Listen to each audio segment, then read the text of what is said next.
রান্নার গ্যাস নিয়ে হাহাকার, সিলিন্ডার পেতে দীর্ঘ লাইন, গ্যাস এজেন্সির বিরুদ্ধে তীব্র ক্ষোভ গ্রাহকদের। এই দৃশ্য কাছাড় জেলার কালাইনের।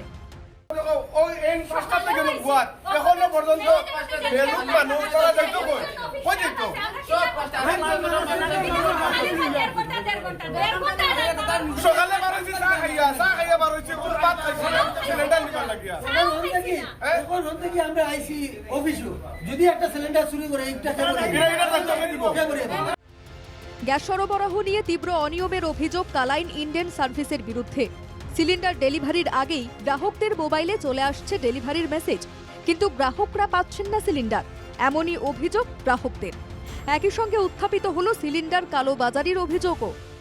আমি গাড়ি চালাই, অটো চালাই, ব্ল্যাকে গ্যাস আমি আনছি না, কিন্তু অন্য বেজার নেই, আমি নিজে গাড়ি দিই। গতকালকে সন্ধ্যার সময় নিয়ে দিছি আমি একটা ব্ল্যাকে, মানে ভাড়া পাইছি, আমি গাড়ি ভাড়া পাইছি, এলাকাত নিয়ে দিছি, অন্যজনে দিছে, আমার লগরও জান, তারা 2500 টাকা দিয়ে কিনছেন ব্ল্যাকে। তাহলে মাল পাওয়া যায়, কিন্তু তারা কইটি মাল আনে এটাও কইতে পারতো না, কিন্তু মাল ব্ল্যাকে মাল পাওয়া যায়, কিন্তু রেট বেশি, 3000-2500 টাকা। পাবলিকে খাইলাম না, ব্ল্যাকে তারা কিরকম বেশি ফাইলায়। আমরা দিন বাচ্চা স্কুলে দিয়ে, ছোট বাচ্চা স্কুলে দিয়ে, এখন পর্যন্ত আমরা 5টা দিয়ে এখনো লাইনে আমরা আছি। আমরা বাচ্চা খানি তো স্কুলে করতে গিয়ে ভর্তি বাচ্চা উফাসটা কেজি করে বাজারে আপনার 2000 টাকা লয়ে যায়, এখন আপনি ঘরে সিলিন্ডার পাইবেন, আপনার ঘরে যাইব কি আপনার। এমন কথা যদি সিলিন্ডার শর্টেজ হতে মার্কেটে ব্ল্যাক কিরকম হয়, এরা তো এরকম উল্টাপাল্টা করে কিন্তু তো এরকম হয়।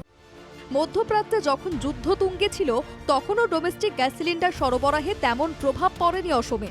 মুখ্যমন্ত্রী রাজ্যবাসীকে বারবার আশ্বাস দিয়ে বলেছিলেন, অসমে ডোমেস্টিক গ্যাস সিলিন্ডার নিয়ে কোনো সমস্যা দেখা দেয়নি, গুজবে কান দেবেন না, আইওসির নির্দেশ মেনে চলার পরামর্শ দিয়েছিলেন মুখ্যমন্ত্রী। বর্তমানে মধ্যপ্রাচ্যের পরিস্থিতি অনেকটাই স্বাভাবিক। তাহলে কালাইনে কেন রান্নার গ্যাস নিয়ে হাহাকার? কেন সিলিন্ডারের জন্য দীর্ঘ লাইন দিতে হচ্ছে গ্রাহকদের?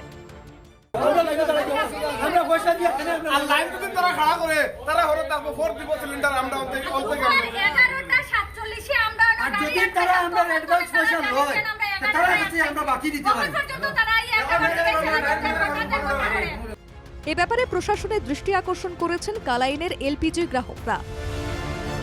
News desk report, NKTV Bangla.